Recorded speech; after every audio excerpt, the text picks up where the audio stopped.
All right, welcome everybody to another episode. Jeez Almighty, I can't even get it out. Another episode of Building Science with Mark Bare Naked Willie. I'm Dave Cooper, and happy Friday. And as Mark spells that from the Mark Bare Naked Dictionary, that is Phriday. Just so everybody understands. And it's also February, Dave, with a PH, brother. I love it. I love it. I love it. All right. So, hey, man, like always, you have lined up another spectacular guest. Not only somebody that understands passive house, but also has made it, all the way up into the top ranks in the government and political spectrum, which is what we need, especially in our environment. We need the help of everybody from the bottom all the way to the top. So, looking forward to this being a fun show today. Thank you. It's a fun show on YouTube, Dave, on LinkedIn, on Facebook, and what's our favorite? Oh, we're on Twitch because we love Twitch.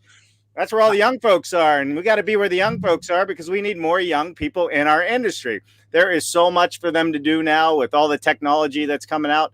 So looking forward to being on Twitch. And who knows, man, we have every once in a while people trolling us on Twitch, telling me they'll make us famous with more leads and stuff, but we're starting to make it there.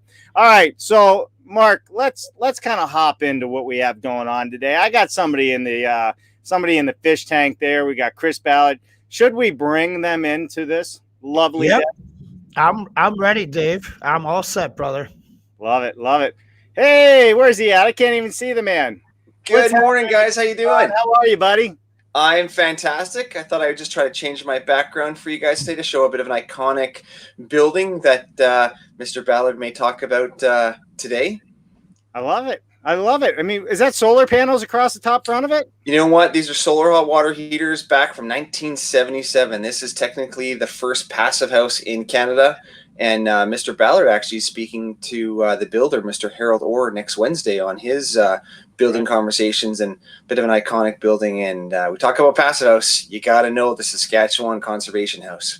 I love Harold it. Orr. Orr. Welcome, Sean. Welcome back, my friend. Yeah, Thank you guys very much. No, Glad to give an intro on a great gentleman. But first off, you know what? You guys appreciate it. I kind of went back to the old BS Friday Classics this week. I was getting caught up in some earlier shows that I'd seemed to have missed. So great stuff. Yeah, well, thank you. I know it's funny, right? We already have classics, Mark. Think about it, right? We've grown up. I mean, look at me. I'm standing in the RV here. I got my window shade down because the sun's so bright as we get set up. But Sean, I mean, you've been such a big supporter in everything that you do, even though the helicopter still has not shown up for my ride yet. I'm hoping one day that you can just send it and pick me up. It doesn't cross the border, so we'll sort that out. Hey, you know what? I'll be close enough to Canada. I'll swim the St. Lawrence if I have to. We'll get you up here soon enough. So, yeah, and Dave, I always bug you, but I mean, really, it's Dave Flicks and Chill. So thanks again, Jennifer, because with the three of you, what you guys do every week, it's fantastic. I can't get enough of it. Big fan of offsite construction, prefab, and pop-ups. I love it all. So, thanks, Absolutely. Guys. Good. Go ahead, Mark. I think we're awesome and excited to have you back, Sean. And this is a wonderful surprise for our friend with a PH, Chris Ballard. And I already know what you're going to say. So you, my friend, have the microphone, Sean. Perfect. No, thank you very much. I mean, Canada and the world are lucky to have Chris leading Passive House Canada. He's got a varied political career with a history of supporting the environment and land use causes. As Ontario's Ministry of Environment and Climate Change, Chris implemented the government's plan for a clean environment and a sustainable economy. He's also served as the Minister of Housing and Minister responsible for Ontario's poverty reduction strategy, and has been a member of the Treasury Board. He's also served as municipal councillor for many years. If there's one thing he is absolutely sure of as Passive House Canada's CEO, is that Canadians want to work, live, and play in buildings that are healthy, comfortable, climate resilient, affordable, and have a small carbon footprint. No matter where he travels across the country advocating for the Passive House Standard, the message is clear. The Passive House Standard answers many of the environmental and building challenges we are faced with today. Please enjoy this morning's conversation with Mr. Chris Ballard. Love it. Well, let's bring him into the show. What's happening, Mr. Chris Ballard? Hey guys, thanks for having me on the BS Friday show. And with my political background, I'm quite used to that. But in this case, we'll talk building science. I love it. I love it. Well, I mean, that was a heck of an introduction, Sean. Thank you so much. Listen, there's already 21 comments. I mean, it's lit up. So I'm just going to say it as it is. We are going to do our best to get to every comment that is out there. We may not just do comments. We may just get into questions depending on how many questions there are. So if we miss you, we apologize. That's not our intent, but we got a lot of content to cover today, and this is going to be a popular show. So let's kick it off with that. We will get to you. Chris, we want to know everything about you from this very moment in time, right now, from the moment you were born to right now in time. Do not leave out any of the good stuff from the hospital, because I will call your mother and ask her what happened. All right, but you only have 3 to 5 minutes to do it, so the floor is yours. Sean, we'll see you at the end. That's great, and thanks, Sean, for the great invite, and thanks again, guys, for having me on the show. So, how did I get here? This is obviously the highlight of my career. A BS Friday in February, PH on a Friday, PH, talking to a great audience, all excited about high performance net zero buildings. So, how did I get here? Long story, actually. I'm from a small agricultural community in Ontario, a place that had a population of, at least 850 people. A wonderful sign that said, growing with Canada. So that's my background, growing up in a small town. The emphasis has been on my political career, but really, I started off as a journalist and moved into public affairs and ran a public affairs company for, about 27, 28 years. Before really getting into politics myself. I worked all across Canada, many parts of the world, but most of our clients were First Nation Indigenous communities in Canada's Arctic and subarctic regions. So I saw firsthand the problems, the challenges they face when it comes to housing. Housing that is absolutely inappropriate for the conditions that they live in, not enough housing, not enough good quality housing. So that's always at the back of my mind. Became a municipal councillor because I opened my big mouth one day and someone said, well, you should run for council. And I did, thinking that I'd never win, and I won. I kept opening my mouth and some people said, you should run for member of provincial parliament. And I did, thinking I wouldn't win, because who does their first time out, and I did. And then after a stint as a backbencher, was promoted to Minister of Housing to create that ministry, and then later to Ministry of Environment and Climate Change. And I learned an awful lot along the way, quite frankly. And that really leads me to where I am today, a reformed politician who is happy to work with folks of all political stripes, because we're all in this together and we all need to find solutions together. But what I found was that Passive House really addresses two of my great interests. One is that it's about building better. I saw enough shoddy buildings, inappropriate buildings in the work that I did in the north and frankly, virtually everywhere. And I also know that building better, building high performance, net zero buildings means we can help address the climate change crisis, which I know is real and is getting worse every day.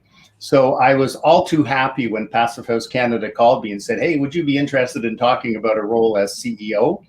I was all too happy to sit down with them and say, this is a wonderful junction of building better and addressing climate change. It meets right here at the corner of Passive House Canada. So that's the story to this point, guys. Is that good enough? Please don't call my mother, by the way. Well, hey, listen, the only mom I've had to call so far is Mrs. Willie, and funny enough, we never have to call her because she joins the show regularly. So, You cracks up, I bet. Yep. How awesome is that? Yeah. Go ahead, Mark. I want to welcome you, Chris, and of course welcome the audience to your talk at the table here today. Being an agnostic minister, right, at that level, inside of the public stratosphere is a responsibility that you carry quite well throughout your career, and the fact that you speak on it so humbly and with such dedication is something we could all learn from and aspire to build in our own lives. Well, thank you. It's quite something to have that trust placed in you by the folks in your own constituency who elect you, and then the premier of the province who taps you to fill an office. And it's an opportunity to work with some absolutely fantastic public servants, quite frankly. You won't hear me bad-mouthing public servants because by and large, they're what keep the world moving ahead. Us politicians, we come, we go.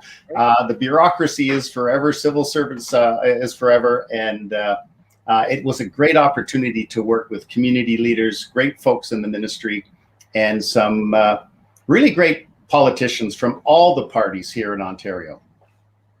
Yeah, I bet. I mean, listen, to me, you have kind of a storied career, right? The thing where, and I've been saying this a lot in the show, we keep meeting all these overachievers in life, right? These people that seem to have the ability to just do so many great things and make it to certain levels. And I think that's a super powerful thing. So I really commend you on it. I can't seem to get through my inbox and my email, let alone manage all the different things that you've done and are working. If you can figure out how to get through your inbox and your email inbox, would you let me know? Because every day it seems to grow and grow and grow. No, it's I would just tell people that I'm just I'm a kid from a small farm community. What do I know about this stuff? Right. And I think it turns out farmers know a lot about the land, quite frankly, and I always pay particular attention to our agricultural partners because they're tied directly into the land. They see what's happening, they know what's happening, and I saw this in the far north. 28 years ago when I was working up along the Arctic coast with folks from the Gwich'in Tribal Council and the Satu Dene Council. We saw what was the effects of climate change. The big ice pingos melting into the ground, animals showing up in areas where they'd never shown up before. Things like wasps. Wasps have never been in Nunavik until the winters have started to warm. We have had starving polar bears wandering down from the Arctic Ocean into Tetlejay, Fort McPherson. All of these things, and the elders, who I spent a lot of time listening to the elders, were really worried. All those years ago, they were very worried about where the world was going. And I'd come home and I'd read about this thing called global warming, and I'd think, I wonder if that's what they're talking about. This is 25, 27, 28 years ago. That must be what they're talking about. What are robins doing in the Arctic? Like the elders would say, we don't even know what to call that thing, that bird with the red on it. Right. So it sensitized me to how much our world is changing and how much this climate change thing is real. For most of us in Canada, most of us live, about within a 90-mile not within 90 miles of the American border. That's where most Canadians live, in the big cities, and so we're not as affected. In those days, we weren't affected really at all by climate change. Mm-hmm. Now we are more and more. We see one of the great benefits of the passive house style of construction is not just about keeping you warm in crazy winters or cool in crazy hot summers. It's also about air filtration from forest fires. And the West Coast this year, where people were told to stay indoors for a few weeks because of the bad fires coming out of Northern California and Oregon and some in our own area. These are all every year. It's the worst year, right? Then we have another year, and it's another worst year. These are all things that we should all be worried about, but there are some answers to this through the Passive House building standard and building resilient buildings. So again, Passive House checked all the boxes for me. You think? Yeah. I don't know. You don't sound like a politician. You have too much knowledge. I love it. You said all these wonderful things like I listen to the people. And like you went and you like really went to learn and understand what people go through. I mean, we talked about it off screen, right? It's that collaboration, it's that conversation, because we all look at things with our own eyes. Yeah. Right. And we can sometimes get tunnel vision in that sense. And we all think we're right. We all do. Oh, we all know we're right. Yeah. Well, of course. Yeah. Until my wife gets involved, then I realize how wrong I was on so many things. Well, I wasn't going to say that, but you were thinking it. But I think with that said, Mark, we got a lot going on here. Why don't we kick this off, and then I'm going to put the floor on you. Okay. So the 2 points to touch on that you said just a moment ago, Chris, was certainly the resourcefulness and what we find from our agricultural brothers and sisters. Right. I come from a family of farmers as well. And what we have and what we produce and what we share is the development of our community from us, for us.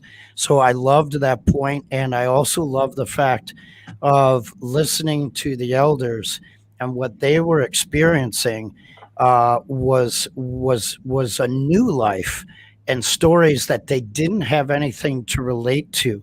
There weren't names for these things. And so, in a way, Passive House is kind of like that, right? We were never encouraged to think about our what our building does for us, or what it does to hurt us. And so, the health and comfort it provides brought on a whole new set of vocabulary and a whole new set of doctrine for our building industry.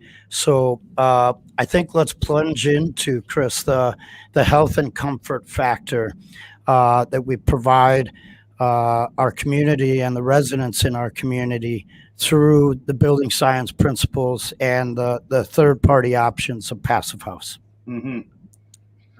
Yeah, now more than ever, we're finding that the Passive House, and we're Passive House Canada is, although we our members build to virtually all the building standards there, our national or provincial building code, LEED, green building, Enter Quality Homes, and FIAS and Passive House Institute. We are big time proponents of Passive House Institute, and that's what we teach folks, that standard. But quite frankly, happy to work with virtually all of the standards because we need to move things along with regards to improved quality of homes and all buildings. But it's interesting, Passive House, as I understand it, the Passive House really started off as a comfort health and health standard. It's it's got an ISO registration, and if you build to that comfort and that health standard and the QA, the quality assurance, lo and behold, you also get very low energy. You can get easily to net zero or near zero. So that's really the key. We know that more and more, as I mentioned a minute ago, indoor air quality is critical.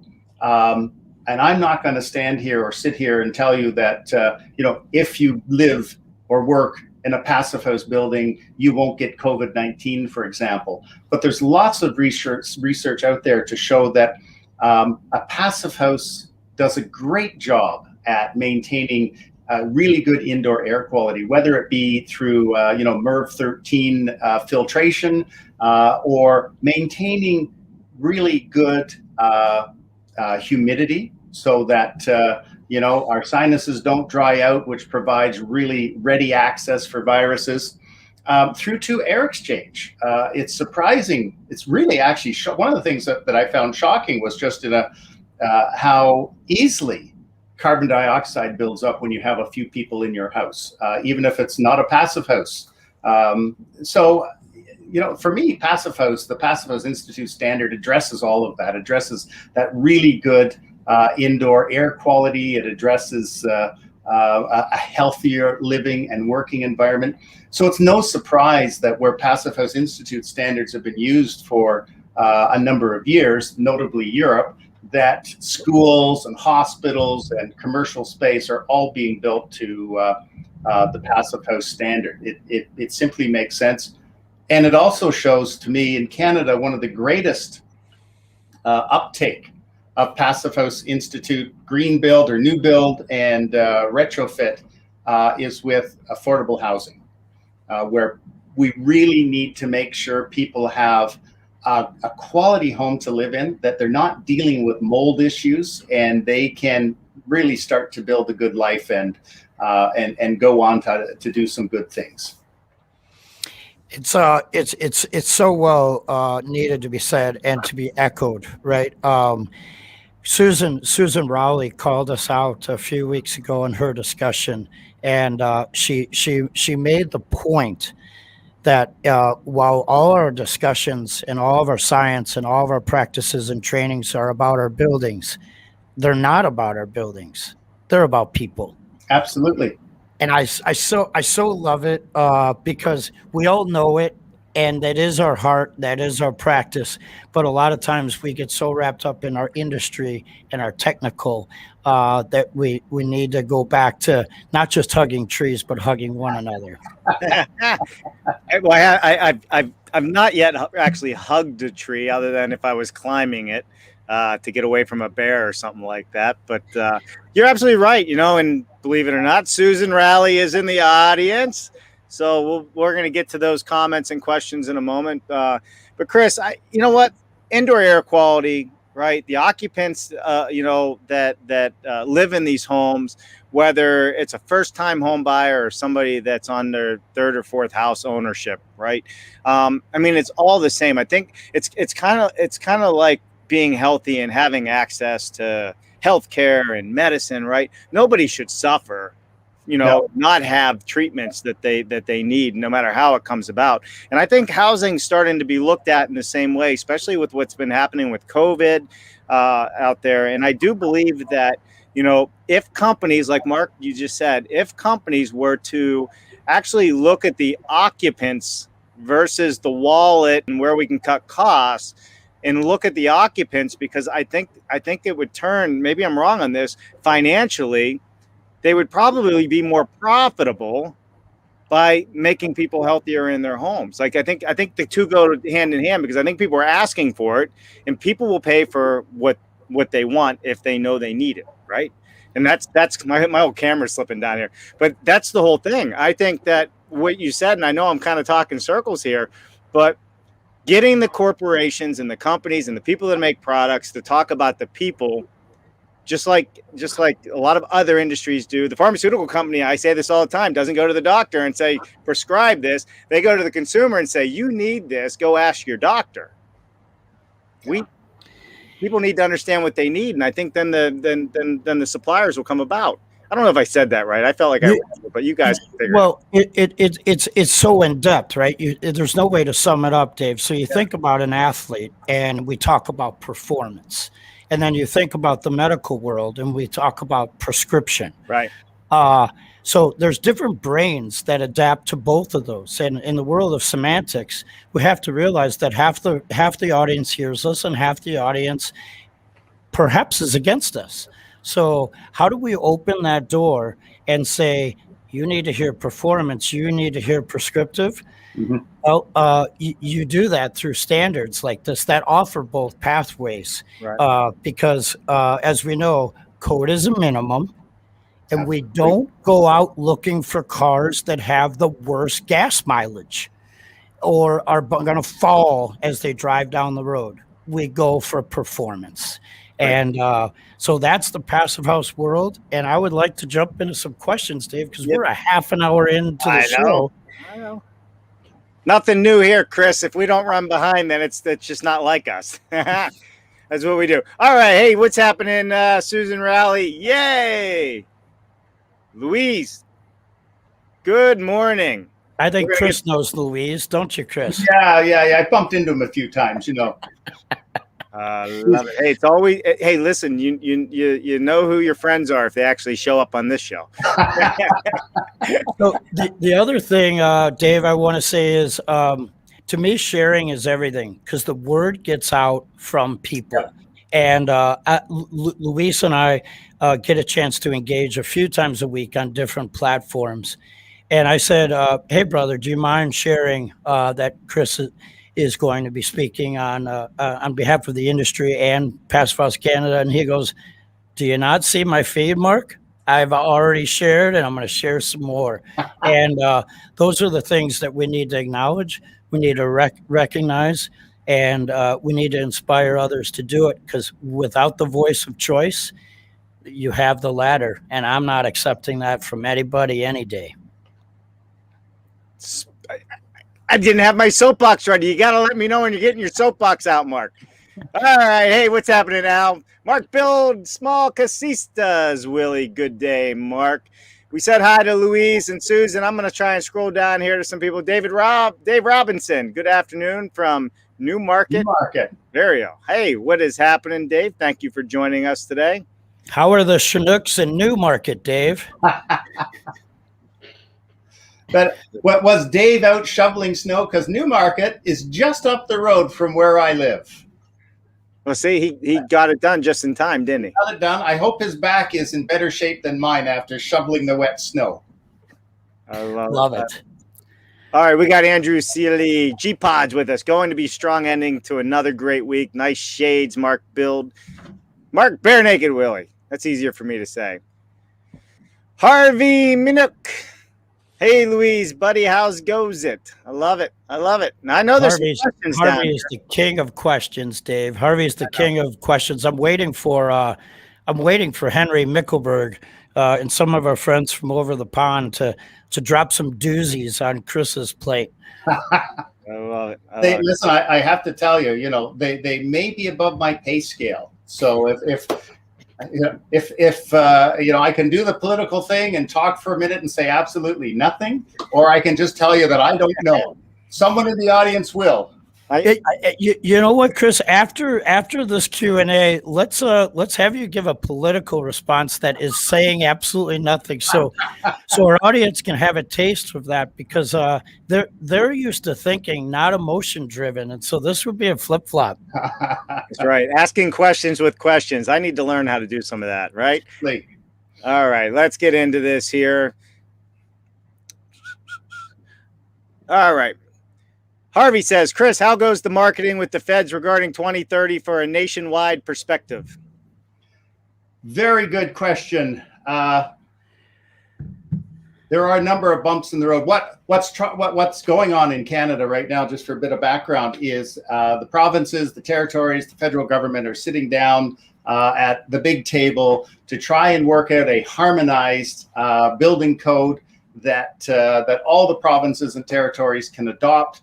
To make it easier for builders, developers, component manufacturers to build and sell across the country, so that every jurisdiction they go into, they don't have to modify their products or achieve some new type of licensing. So in all honesty, I have concerns. I have concerns that we're going to meet that 2015, the building code for 2030, and then 2050 net zero. I have real concerns. We're going to have to have our folks at the table step it up. And we've hit some bumps along the way. The most notable is that the organization overseeing the harmonization has decided that there doesn't have to be any pressure testing in large buildings. And that's absolutely against everything we stand for at Passive House, of course. How do you know how good a job you're doing? How do you know what to fix? Unless you have some of those blower door tests in the larger buildings. So we're having some polite discussions at the political level and with the folks on a variety of committees to get that fixed. So all sorts of challenges. Stay tuned. I love it. Polite. Harvey, that was a great question. We always keep our friends close, and Chris, the answer couldn't have been better. So the red door of truth, as they call it, right? For those of which are not interested in testing for airtightness at various stages throughout a project, I encourage those folks to step into a drafty, uncomfortable home and office building and measure the repercussions and the uncomfort and the noise of that surrounding, and then consider the attributes of a building that has been tested throughout the process, is quiet and you could read a book, is comfortable that you don't need to move your desk or chair, is not full of humidity that brings the mold level too high, and is not too dry that you get cough like this all the time. So we do test, and we test as a measure. We do it on our automobiles and our buildings. We are in 80% more of the time than we are in our automobiles. Whether that statistic is accurate by me, you get the point. Yeah.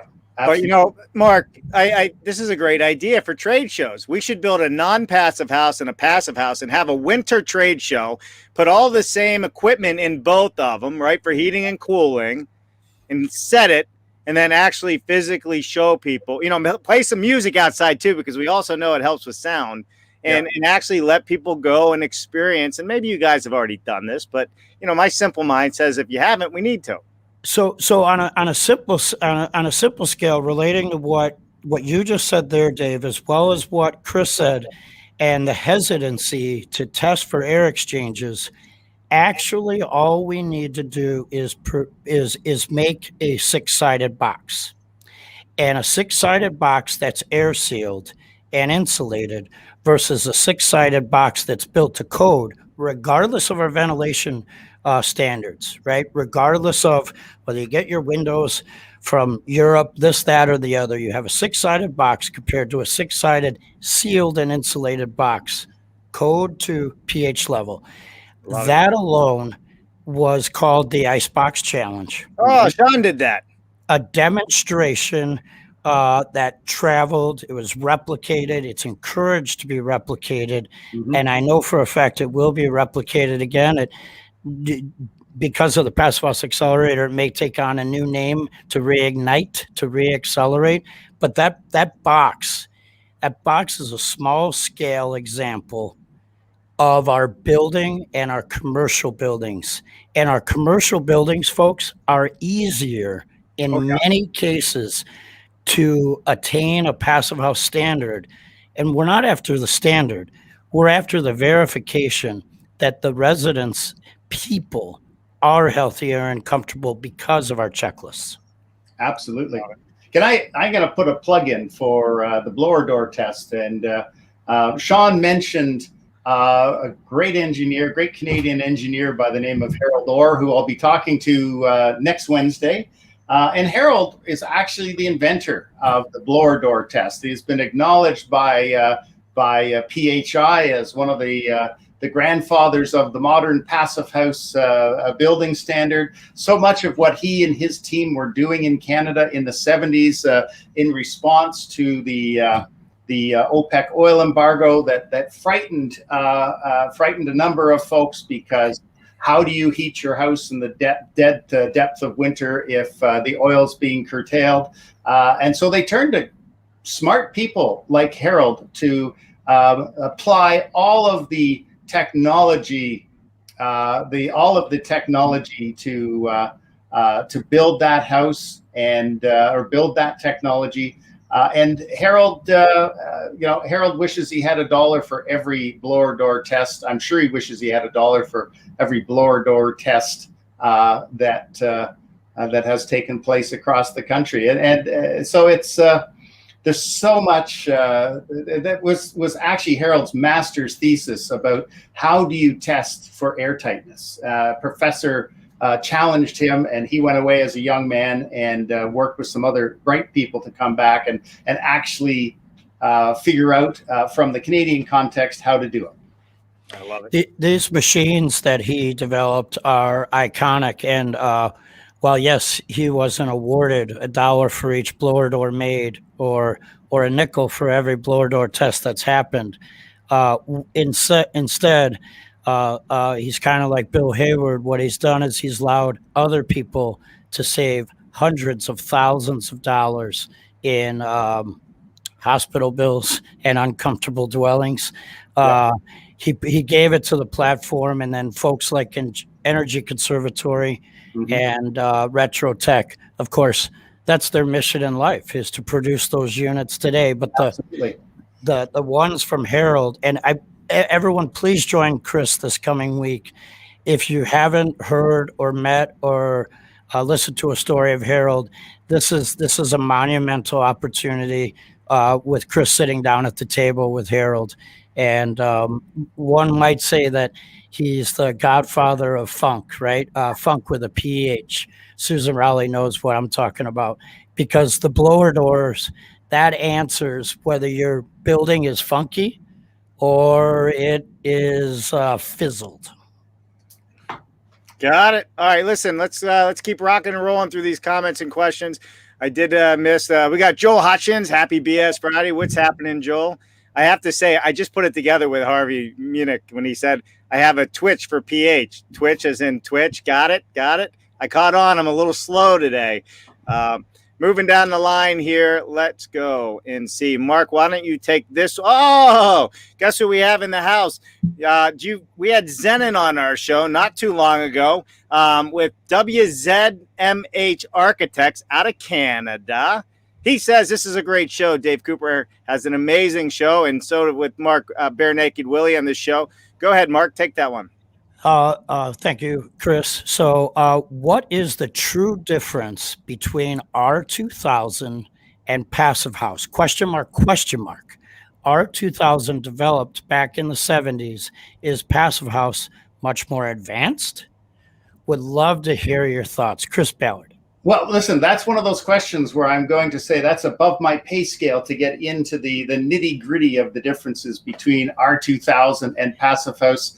But what I have heard from our engineers and our architects who've worked in all of those worlds that Passive House is more advanced and offers the great thing about R2000, of course, is it began to set the standard for having to meet performance, so being tested at the end rather than and being certified at the end. So that was a wonderful step forward, just like Passive House.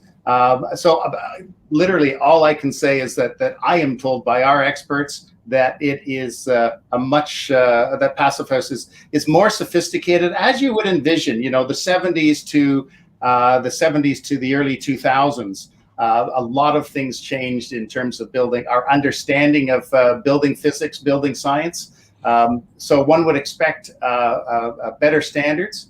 And I'll leave it there because I don't want to fumble too much. If I know there are building scientists on your show who can do a better answer than I, but yes, Passive House is more sophisticated. So Dave, if you wouldn't mind, can you put that question back up? And I want to have a little fun with PH here. We just had Groundhog Day this week, and earlier in the show, Chris said that sometimes you have to answer things politically. Can you find that question, Dave?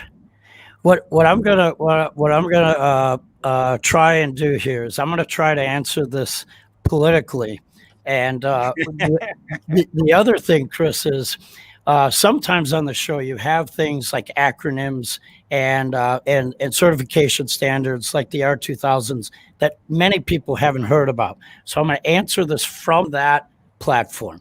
So I guess I'm Chris at this point. What is the true difference between R2000 and Passive House? R2000 developed back in the 70s. Is Passive House much more advanced? Would love to hear your thoughts. So my thoughts on this are, we all came across R2000, and I have to tend to lean towards the R1999 and the R2001, because the 2000 had some shortcomings, as we all are aware. So the 1999 really embraced a lot of energy in our society, and the 2001 got rid of those zeros. So those zeros were impactful in ways that we could not have imagined. And so Passive House, of course, is going to be my thumbs up. You picked the wrong career, man.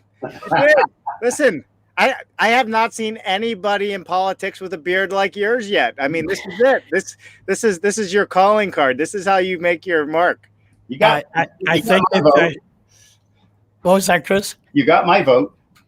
I love it. All right, we got a lot of comments coming in. Go ahead, Mark. You going to say one more thing? I just wanted to say earlier in your last response, Chris, you mentioned in the 70s with what Harold did and the oil embargoes, and then earlier in the show you stressed the difficulties of the 2030 and the 2050 in answer to Harvey's question, and Passive House is very inspirational, and what I find has been very inspirational for Passive House is when those embargoes hit, it's what Sweden did as a country.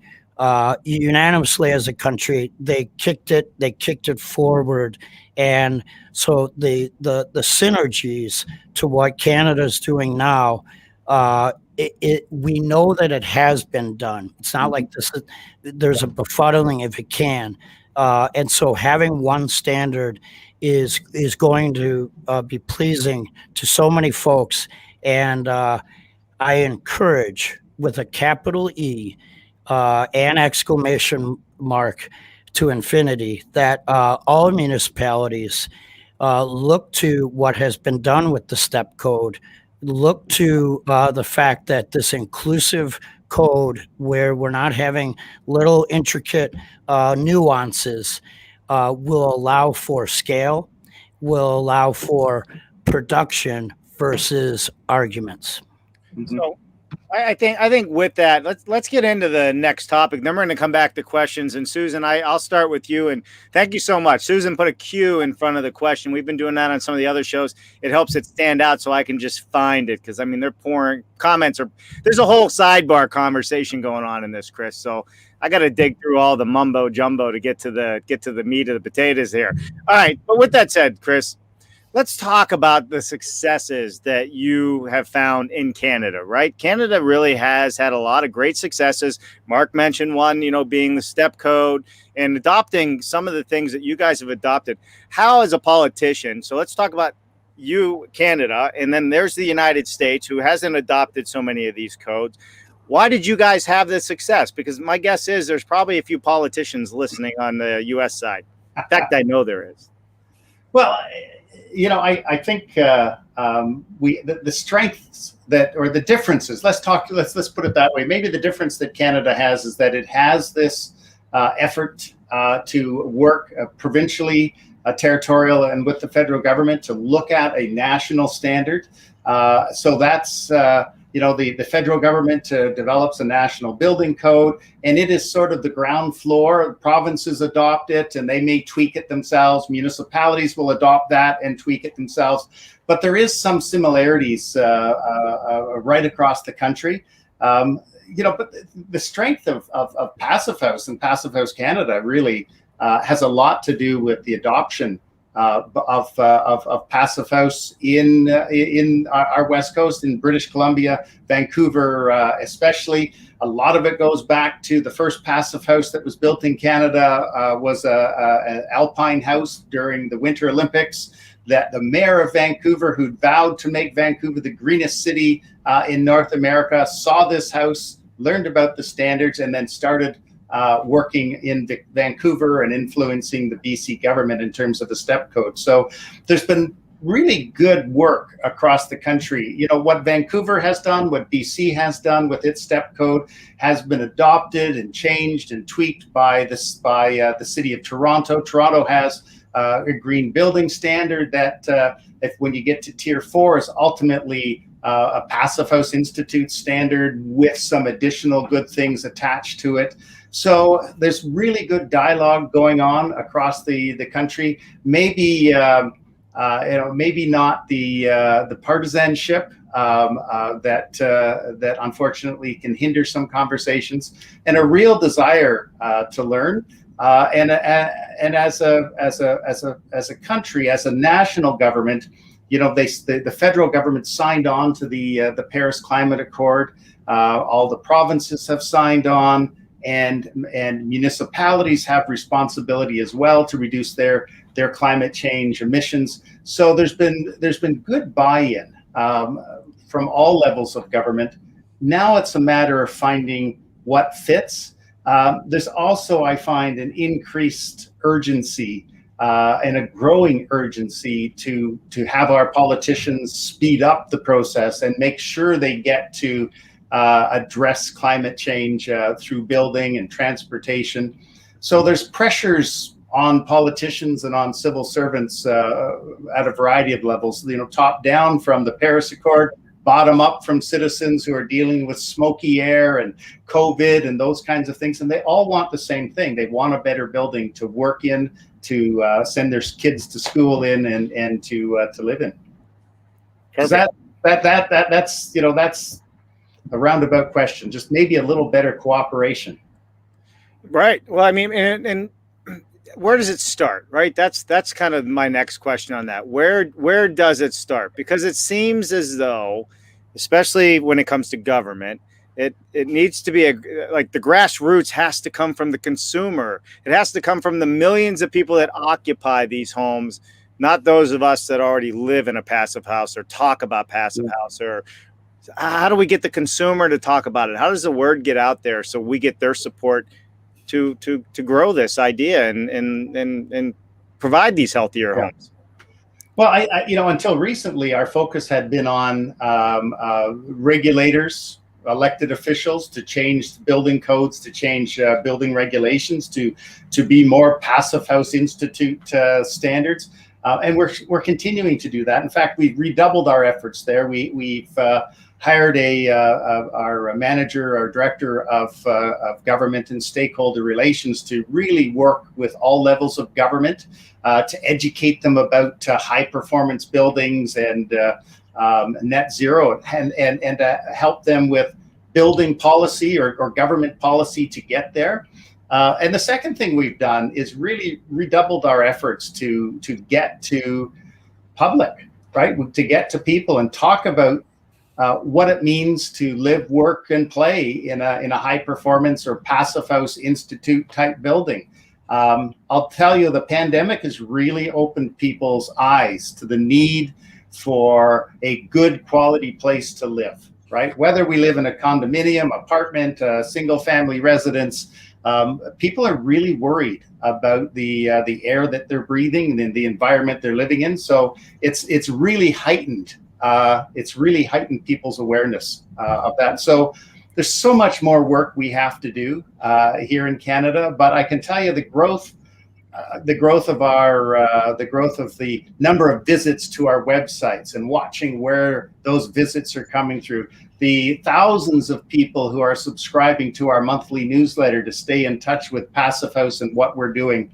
It's been phenomenal over the past year. I think we are at, to use that maybe overworked phrase, we're really at a tipping point here in Canada where politicians are waking up to the need to meet their Paris climate change commitments, to help the public live and work and play in healthier environments.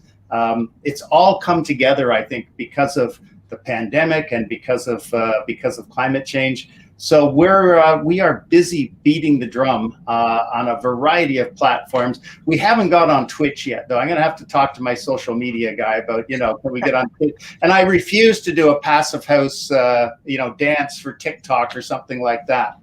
There's certain things I can't do, but you're right. One of the problems we face, North America generally, is that, the focus from government is all about efficiency and energy savings. And that's only part of the story. As Susan pointed out to you chaps a while back, it's about the people who live, work, and play in those buildings. We need to focus on them. They're the voters, right? They're the taxpayers. We got to focus on what's good for them. Yes, energy efficiency is very important to reduce GHG emissions. But, we have a number of provinces where the majority of our energy is clean hydroelectric. Non-GHG emitting, even nuclear even. So cutting my energy in half isn't going to have a whole heck of a effect on GHG emissions. It will, however, give me a better place to live.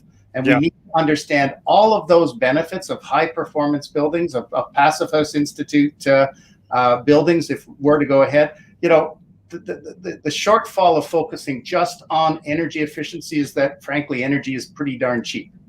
So, it costs me $100 a month in the middle of winter to burn natural gas to heat my home. If it goes up 25%, that's not a big deal. But we're going to get back to questions here, but I have my one political comment, and then I'm moving on. I think for every tax increase that the government puts on the people, they should find a way to decrease their energy costs of living in their home, right? So with Passive House and some of the regulations that are out there. But imagine if you could offset, okay, I'll pay more taxes if you're going to give me better air quality and I can live for less money. Yeah, draw the connection. And oftentimes those taxes are doing those things, Dave.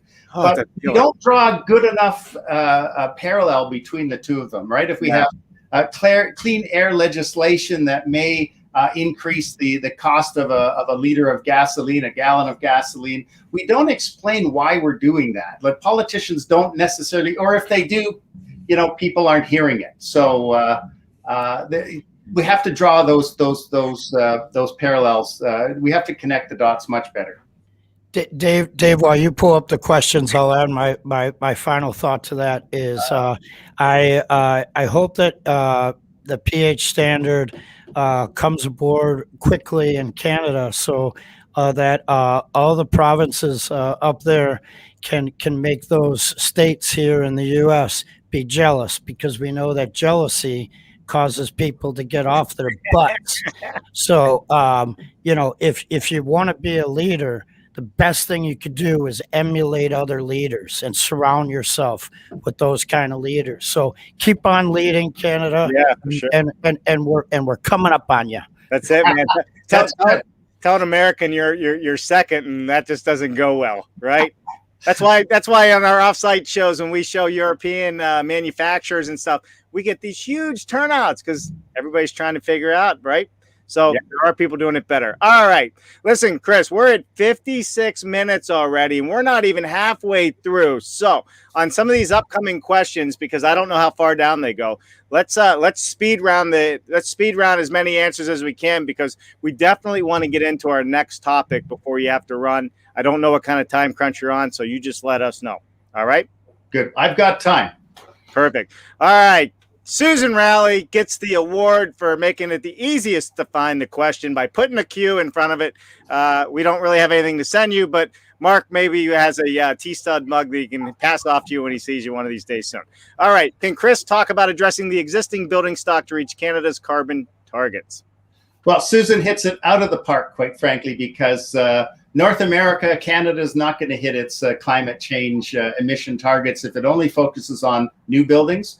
We have about 10,000 towers, apartments, condos, residential, about 10,000 residential buildings in Canada that need serious retrofits, deep energy retrofits. These are buildings built in the 70s and the 80s that are in need of repair anyway, and we need to focus on the deep energy retrofits. So, Susan, you're absolutely right. If we only focus on building code for new buildings, not good enough.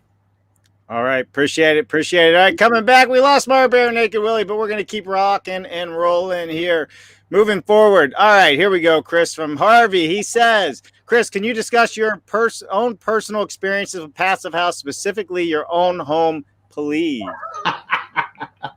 Well, I really wish I lived in a passive house, let me tell you. But I live in a house that was built in 1964, 2 courses of brick from the ground up, with 1 inch of dead airspace between those two courses as the only insulation in the building. And so our journey in this house is to learn from the experts that are out there who can give me really good advice about how we make our house more airtight, how we insulate, and how we put appropriate windows in. So our house is not yet, and probably never will be, unless we get the price of panelized systems down. Will never meet Enterfit with that 70 to 75% energy savings over the initial cost. But it's amazing with triple pane windows. These are near passive house windows. They're not passive house quality, but they're near passive. Triple pane, about this much blown insulation in the attic as we are renovating, insulating the walls on the inside. It's amazing. This is a whole new house compared to when we moved in 25 years ago. So I'm lucky that I've got engineers and architects I can call and say, what should I do? My big air conditioner is making strange thumping noises. So when it goes, it'll be an air source heat pump that feeds into our natural gas furnace. And the more we can do, so we're got rid of our natural gas water heater and moved to a condenser water heater. There's those things that I'm fortunate that I can afford to make those changes without all sorts of subsidies. There's lots to do, but I've got this 1964 house, and so the balance is: do you knock it down and build something new? I mean, the embodied carbon, is going to be insane if we do that. So we seek to reduce our natural gas usage here. I mean, we're actually having a condenser heat pump condensing dryer brought. Our dryer's it's died. So we're investing in one of these fancy new ones, and I'm so happy to plug that 4-inch hole that sucks conditioned air out of my house and blows it outside. Drives me crazy. There's those kinds of things we're doing. So I talk all the time about living in the challenges of this 1964 house when fuel oil was 25 cents a gallon, and you didn't care that the house was leaky. Didn't matter. But what I learned from visiting passive houses, I mean, if I could get everybody to visit a passive house, the first thing they say when they walk in and shut the door behind them, first of all, they find the doors really heavy. But when they shut the door, there's an aha moment almost right away. How quiet this building is. How quiet that you don't hear the fire trucks roaring by. You don't hear the outside noise. It is like a wonderful oasis of quietness. And in loud urban settings, that is so positive for our mental health, quite frankly. But anyway, I aspire to an Enterfit home. We'll keep plugging away at it. And one of these days, I got to start blogging about it and just sharing all the things we've been doing and frankly, soliciting people's input. We've gone through cases of caulking. We've had everything that's insulated we can insulate. And we're not there yet. We'll keep plugging away at it. I'm waiting. Harold Orr, by the way, is his latest project. He's working on super insulators, an inch of insulation that's the equivalent of like 20 inches of rock wool or whatever. So if he can finish that up in time for me, I may use that on the inside of my house. I love it. I love it. All right, listen, we're speed rounding, Chris. We're speed rounding here. No, I'm just teasing you. It's funny you say that, though. You're right. With all the caulking, there's things that you can do. You don't need a passive house built right now. We got plenty of existing homes that you can do a whole lot of energy retrofits too. So if you are tuning in and listening to this, just like you said about your own, your own MEP, your own heating and cooling. Yeah. You're using it until it craps the bucket, right? And then you're going to replace it. Let me push in, because I know there's a lot of municipalities that are embarking on energy reduction programs in their municipalities, right? All good. That's good. Let's be efficient. Let's cut down our energy use. Let's cut down the amount of fossil fuels we're burning. But what worries me from the Passive House perspective is that we're having people wrap their homes in plastic, so to speak, and throwing in insulation. So they're cutting down the air leakage, which is good. They're insulating, which is good. But if you're not addressing if you're not careful and you're not addressing the fossil fuel burning appliances in the building, there's great potential to do harm. There's if you're not putting in an HVAC system that's circulating the air, that is controlling the humidity, I'm very worried that with all these great intentions that we have to decrease the amount of carbon fuel we burn, will be quite harmful in the long term, as humidity goes up and mold goes up, and God forbid we have carbon monoxide poisoning because we don't have infiltration of outside air coming into the combustion chambers. And so one of the things we're doing in our GR work is talking to municipalities to say, as you go forward with these process, the PHI standard is to look at the whole of house. Look at the health and the comfort of the people inside the house. Don't do anything that's going to harm them. It's always a good thing to bring up, because people will attend, let's say, an air sealing workshop, and they're so excited that they've learned something that they take the silver bullet, as they call it, and they put it everywhere. And what you're saying is a holistic approach to understand that you don't just seal it tight, you ventilate it right. There's all these nice phrases, but it goes deeper than that. And great feedback on all that. Are we on more questions, Dave? We got to get through some of these questions. There's some really good ones out there. It sounds to me, instead of wrapping plastic on it, if you haven't heard of it, you should go out there and check out Sega's Air Training Center up in New Hampshire. I personally attended it, and I am a air barrier goddess, right? Yep. We got Sega, we got 475, we got Intelligent Membranes. We're a sharing community. I love it. Put plastic on it. Put something that breathes in the right direction. In the right direction. You got it.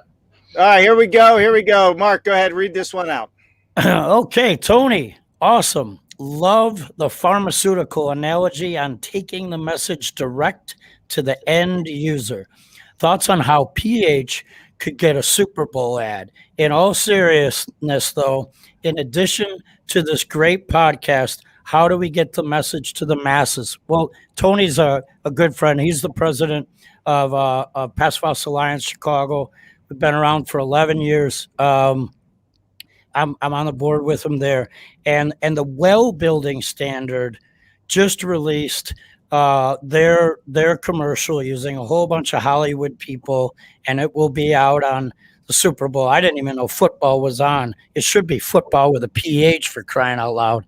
But anyway, so I feel that to give an example, you do need an accelerator, right? So we've had the PHI that Chris brought up many times today. We have FIAS. Those are two different certification bodies that have not always been unified. They have been unified, but not always been unified. And so at the end of the day, we need everyone to go beyond. I don't think the instrument to go beyond is Hollywood and the music industry. I think the way to go beyond will be indicative of our next round that we dive into here, and that is from the people that are in the industry. You have certified passive house designers, certified passive house consultants, architects, engineers, third-party raters, certified tradespersons, certified builders. These are people that when they take the trainings, when they walk the walk, when they talk the talk, they apply it to all their other projects. Absolutely. Exclusively. You cannot, a tradesperson and a builder and an engineer does not take what they learned, put it on the shelf, and start going crappier. They bring the cream to the top. So the messages need to be shared from us for everyone. It has to come. That's a PH, for everyone, from us. That's how it has to be delivered, because the rest is those monies that go to Hollywood or the music industry. That monies that goes to them, those monies could instead be monies that go towards the shelters and the dwellings in the communities in which our brothers and sisters live and have been impacted unnecessarily. Yeah, I hear you. The one of the areas we need to do more work on both sides of the border, quite, in all honesty, is when an architect graduates, when an engineer graduates, when a tradesperson finishes their school, they shouldn't have to go and take Passive House Institute trades or Passive House Institute developer consultants. This should be baked in. The standards that we're addressing, and I don't care if they don't even call it when they're being taught. Don't even use the word Passive House Institute. I don't care. But the standard and the techniques need to be taught. If we had engineers and architects graduating with this knowledge right now, they touch on it a bit, but they don't get into it enough. And the same with trades. Our trades colleges are starting to teach us as part of their, the carpentry curriculum. That would make such a difference right across North America if the professionals knew about it. We always look at government to solve our problems, but frankly, there's other areas that we need to look at as well. We need to look at ourselves and our profession. And all of the professionals and tradespeople involved in building need to examine what they're doing and not wait for government to tell us what to do. So this is the perfect segue to our next topic, and I'll put a little bit on the plate, and then we'll start the topic, Chris. So I don't have this data. Someone does. Mine it and give it to me. You have a large percentage of architects and engineers that are certified via PHI or FIAS, whatever it may be, and that has been a great part of our industry's growth, and in almost all cases necessary that they have those PH certifications for the projects to happen. Now, you also have, so there's a data number I'm looking for. How many architects, how many engineers, and how many of them are certified to one or both of those standards? Next, the tradespersons, the builders, the contractors, the manufacturers, and the suppliers of the products. What is the data mining of that number of people?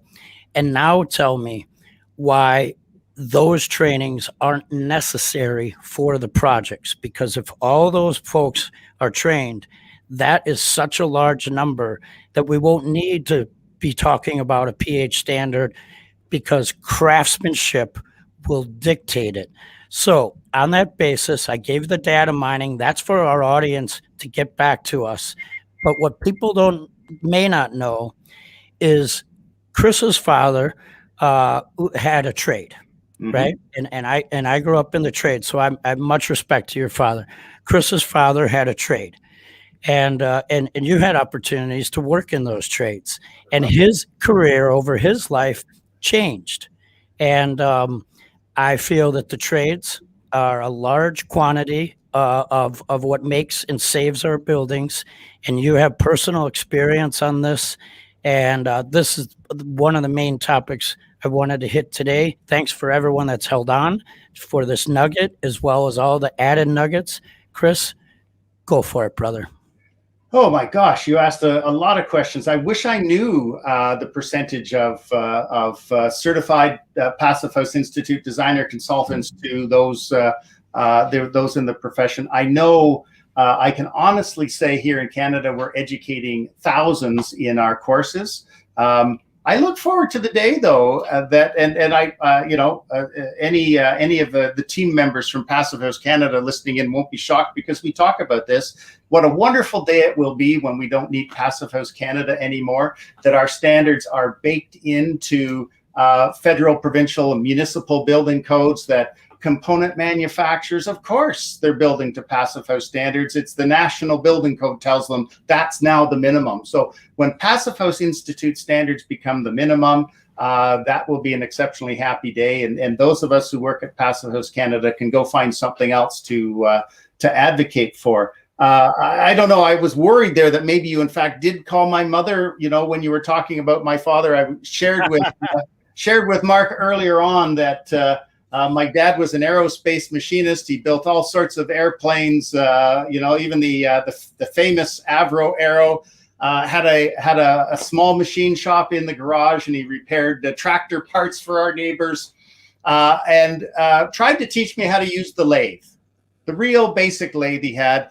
And after some frustration on his part, said to me that perhaps I should go to university because I just wasn't going to cut it as a tradesperson.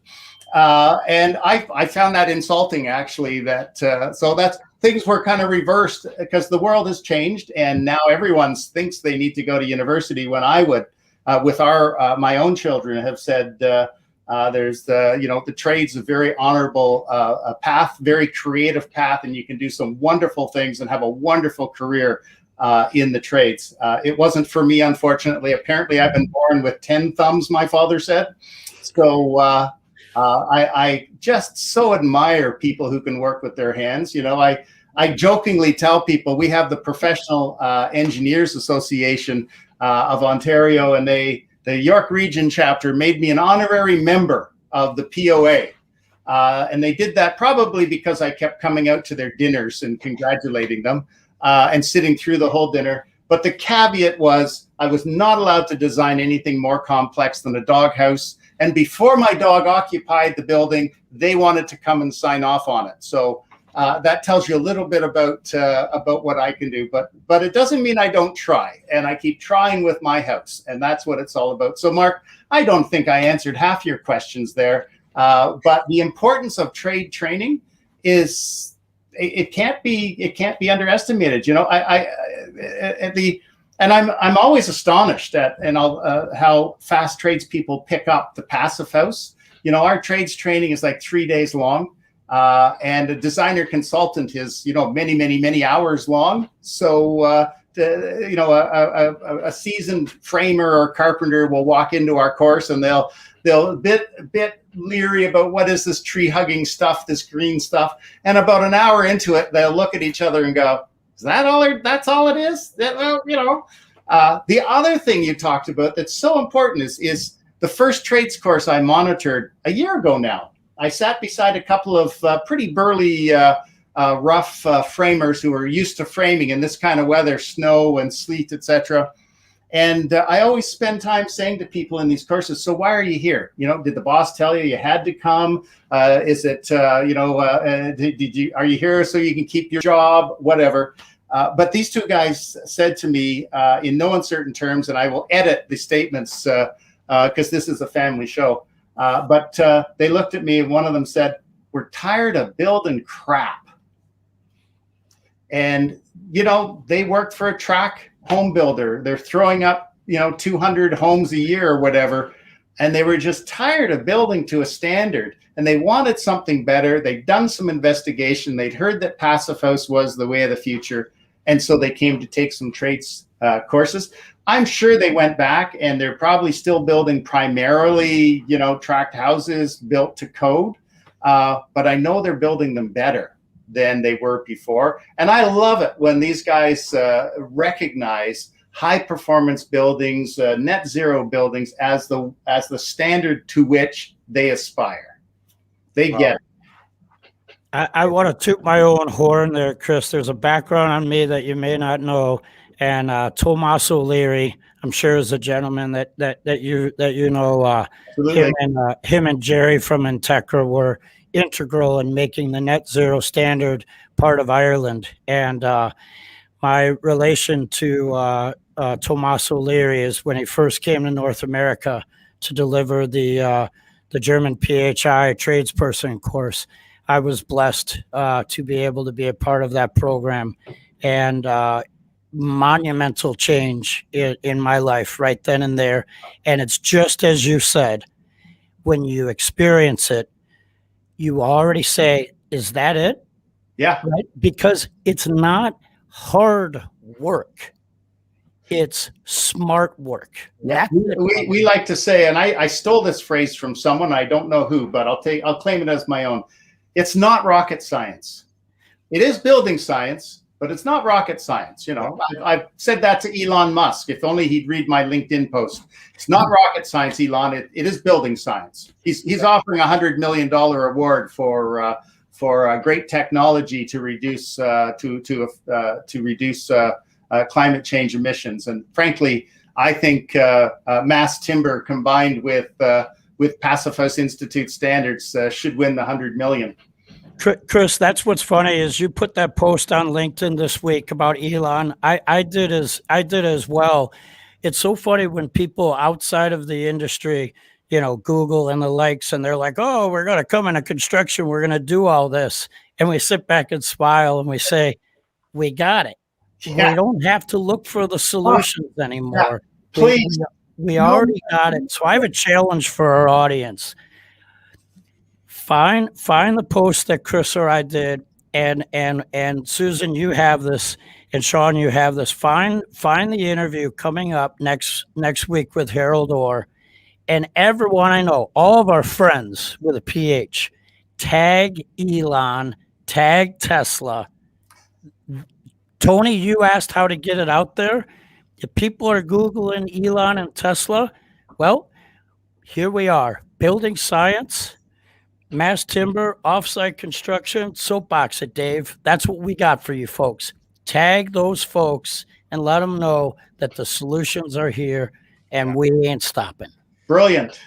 Love it. Love it. All right. Listen, everybody, if you're out there, I would be remiss if I didn't say go to our YouTube channel and please subscribe. We are live on LinkedIn, YouTube, Facebook, and Twitch. And why are we on Twitch, Mark? Because all the cool kids that know and love Chris Ballard, they're all on Twitch. They're hanging out on Twitch. All right, listen. So we're at 120. And what's so great about this show is people have an opportunity to speak with somebody like yourself or ask a question that normally wouldn't be able to get within 10 feet of you if you were at a trade show, right? Because you'd be surrounded by all the other experts that are out there. And it makes it hard for those of us that wouldn't have that opportunity. So what I really want to do in the last 10 minutes of our show here, let's speed round through and let's say hello to people. Let's ask questions and take time to do it as we need to.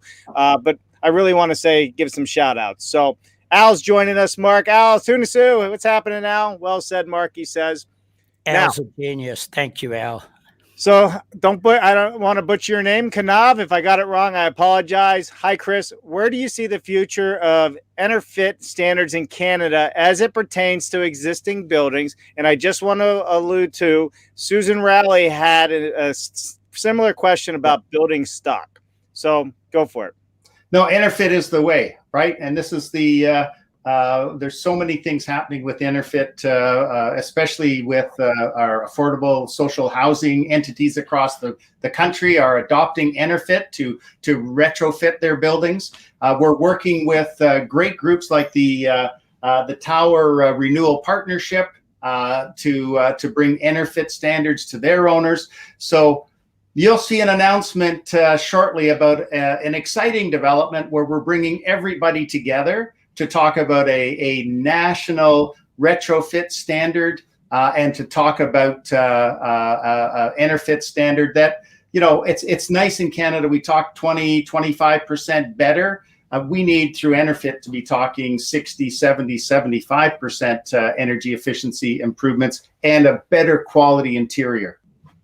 Awesome. Feel better, build better, right? You got it. Trademark copyright, by the way. I know it is. I know it is.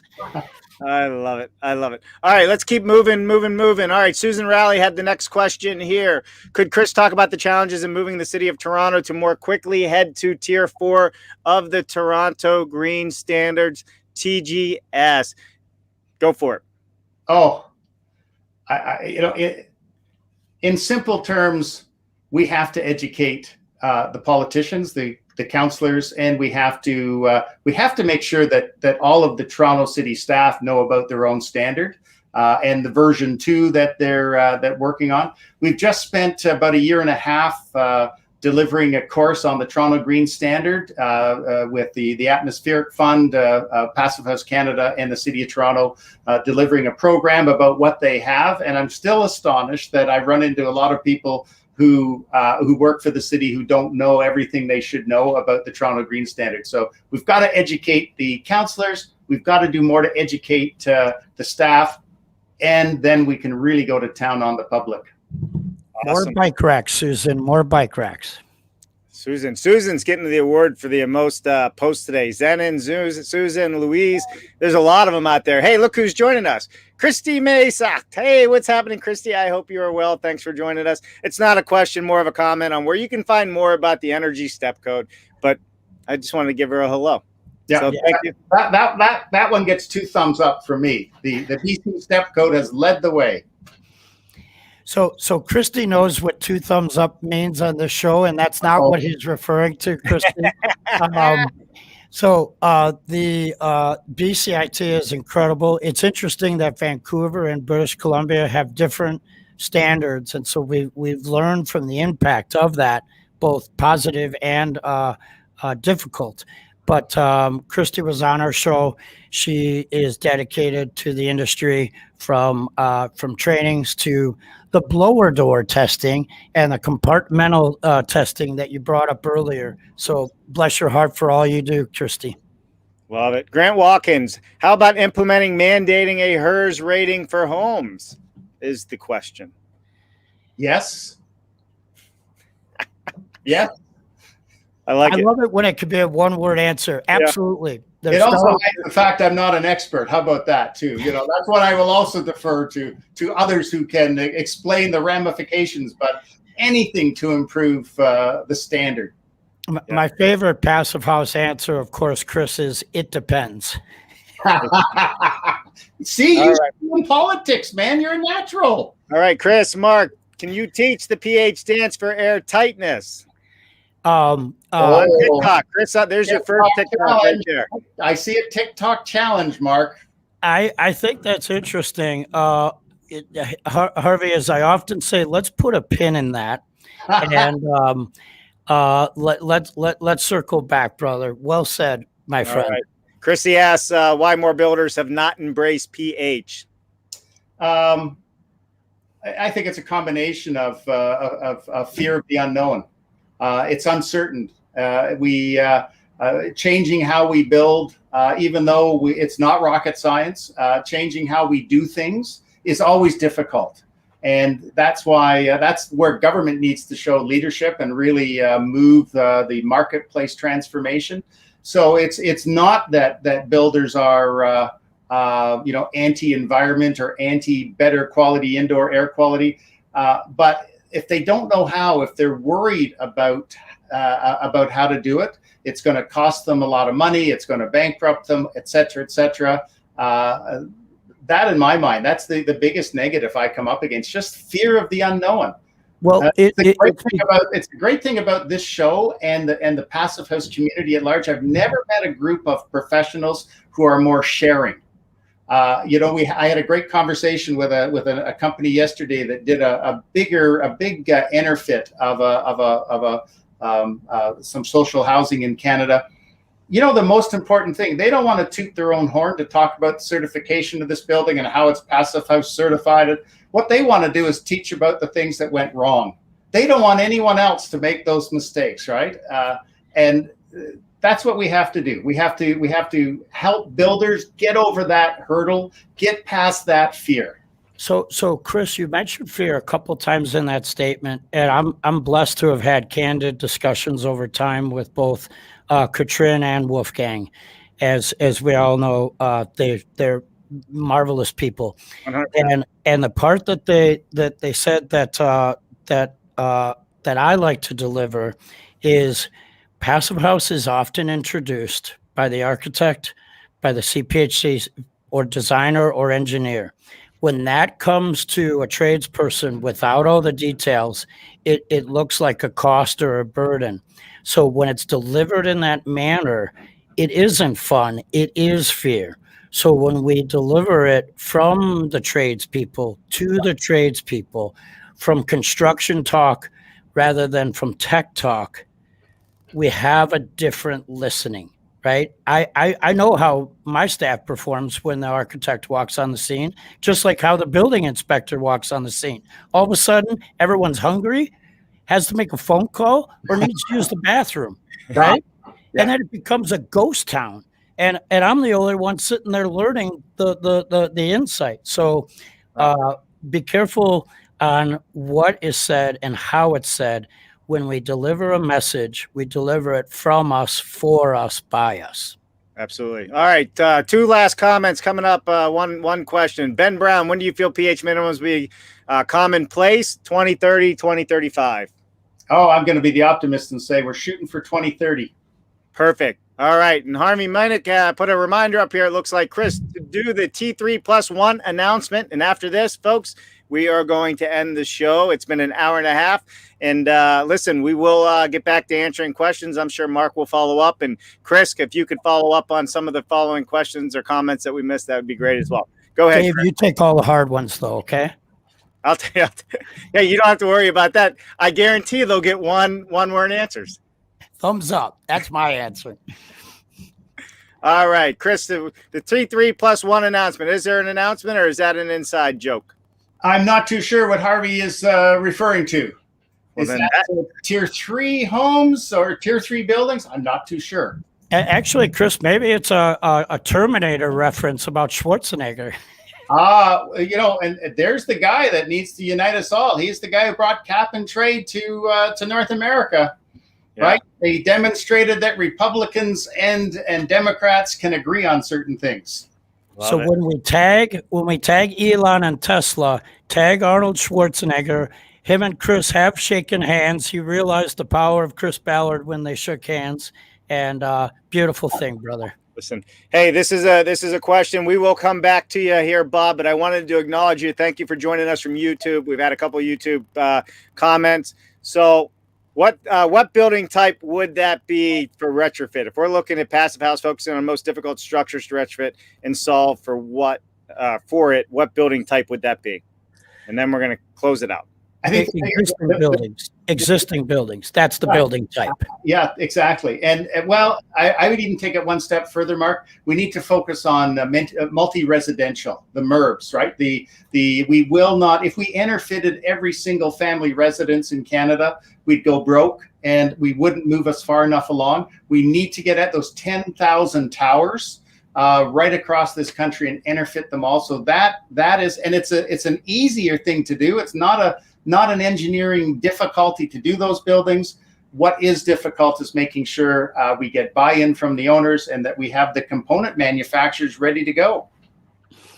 Thank you for that, Chris, and thank you, Peter, for giving us the technical, the technique, and the technology.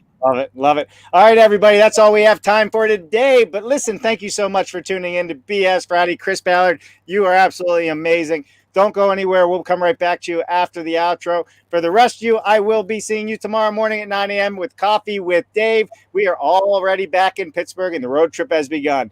All right, everybody, this has been another great BS Friday. Thanks so much for joining. We'll talk to you soon. Bye now. Thanks, guys.